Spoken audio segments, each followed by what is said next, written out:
Hi, I'm Brooke Lacey. The book I chose to read for my Think Aloud is Chester Raccoon and the Big Bad Bully. Good readers are always asking questions while they read, so I'll be sharing some of my thoughts with you during the story. Chester Raccoon stood in front of his tree hollow looking gloomy. His younger brother Ronnie and his best friend Cassie stood beside him. "We don't want to go to school," Chester told his mom. "We want to stay home with you. Please make me stay home with you." "I thought you liked school," said Mrs. Raccoon. "We do," said Chester. "Then why do you want to stay home with me?" Chester lowered his head and shuffled his foot. "I don't want to school," he explained in a quiet, muffled voice. Mrs. Raccoon reached out and tenderly lifted Chester's head with her hand. "What did you say?" Chester gazed into his mother's loving eyes and gulped.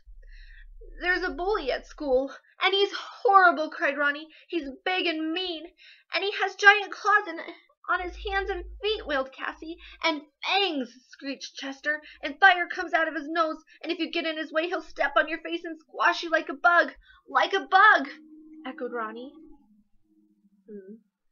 Seems like an awfully mean bully. I can see why they're scared, but I don't know of any real bullies that would do that to anybody. "Oh my, he sounds very scary," said Mrs. Raccoon. "Bullies can be very difficult. I'll tell you what," she told the frightened cubs. "I'll walk you to school and back. Then we can decide what to do about this bully." What a great mom. When the raccoons reached the school tree, Chester tugged on his mom's arm. "That's him! That's the bully!" He pointed a trembling finger at a badger standing by the pond. "Isn't he awful? Isn't he the most scary-looking bully you've ever seen?" Doesn't look too scary to me, but he does look kind of mean. I wonder what kind of pranks he plays on these guys. "Oh my, yes," whispered Mrs. Raccoon. "But I'm sure we can work things out." Before leaving, she gently fluffed Chester's mask and playfully tweaked Ronnie's nose. "Be brave," she told the cubs and gave each of her sons a comforting kiss in their palms. What a great gesture from Mom. After school, Chester, Ronnie, and Cassie told Mrs. Raccoon how the badger bullied his classmates at recess. First, he snatched a ball away from the squirrel and popped it. Then he climbed atop the jungle gym and squashed the possum's fingers until the possum fell to the ground.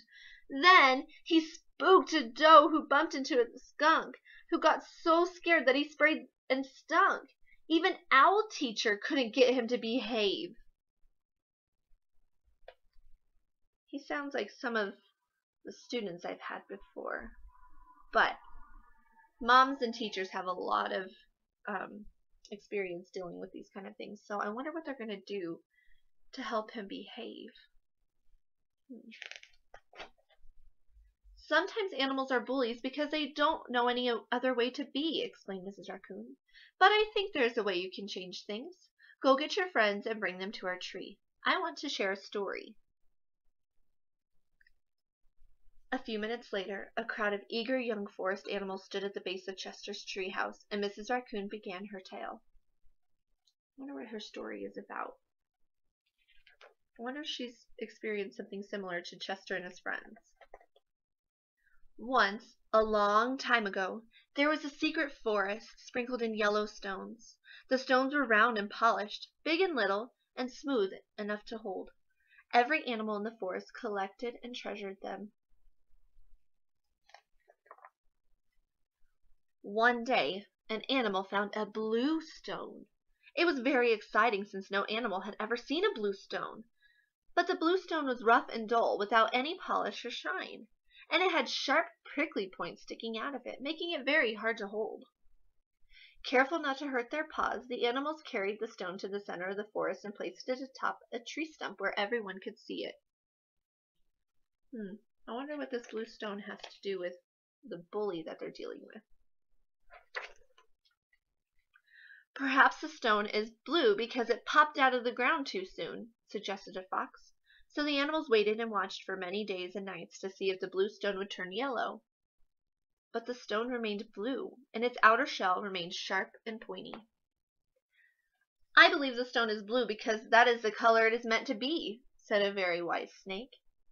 Therefore we shall treasure the blue stone for the color it is. But if we want to hold the stone, as we do our yellow stones, we'll have to work together to smooth out its outer shell. Working as a team. That's a good idea. I wonder if that's going to help Chester and his friends deal with this bully. So first, the woodpeckers took turns chipping off the stone's sharp, prickly points with their beaks. Then the chipmunks rolled the stone with their noses, while the other animals shined and buffed the stone with tree bark and fluffy tails. In time, the blue stone was as smooth and shiny as the yellow stones. Mrs. Raccoon smiled down at the young animals, listening to her story. The badger at your school is just like the blue stone, she explained to Chester and his schoolmates. He is a badger, and that is the way he is meant to be. But if you work together, I think you can smooth out his bullying ways. That's an interesting way of looking at a bully. You just got to smooth him up and shine him up. The next day at school, when the recess bell rang, all of the animals went outside together. There he is standing there. I wonder what they're going to do to work as a team. They huddled close to one another and walked toward the bully in one great big confident pack, with Chester in front, holding a ball. At first, the bully looked at them with a twinkle in his eye, thinking, I'll get one of you. They have a ball.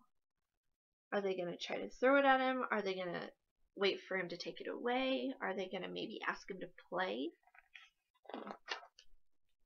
But as the pack got nearer and nearer to him without a hint of fear, the badger's expression changed. His eyes widened, his jaw dropped open, his knees grew weak and wobbly. Suddenly, it was the bully who was scared. He began to whimper and squeal, and he thought, They're coming to get me back! But there was nowhere to run. He just stood there, with his back up against the tree as the schoolmates drew closer and closer and closer. They haven't done anything yet. Wonder what's going to happen. Finally, Chester was nose to nose with the trembling badger. That kind of makes me nervous that he's that close to the badger. He narrowed his eyes and looked as serious as his little furry face would allow. Then, without hesitation, he held up the ball, looked straight into the bully's eyes, and asked, Want to play? Huh? The surprised bully stopped shaking. He looked at his classmates who were laughing and offering friendship. You want me to play with you? He squealed with delight. He gently took the ball out of Chester's hands. Okay, he told them, I'll play. So in one short moment, the badger softened, and the bully became a friend. The badger didn't need to bully anyone ever again.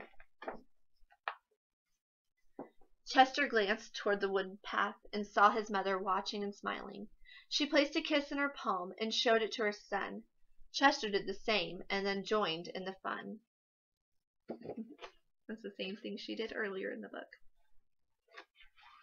Now, if I had had a live audience for this book reading, I would have also engaged them and asked them some of their thoughts and questions during the story.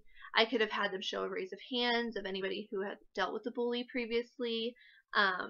We could have taken a short time to do a pair share where they could have shared their experiences, or they could have talked about what kind of solutions they might have come up with to deal with the bully. So, thanks for watching.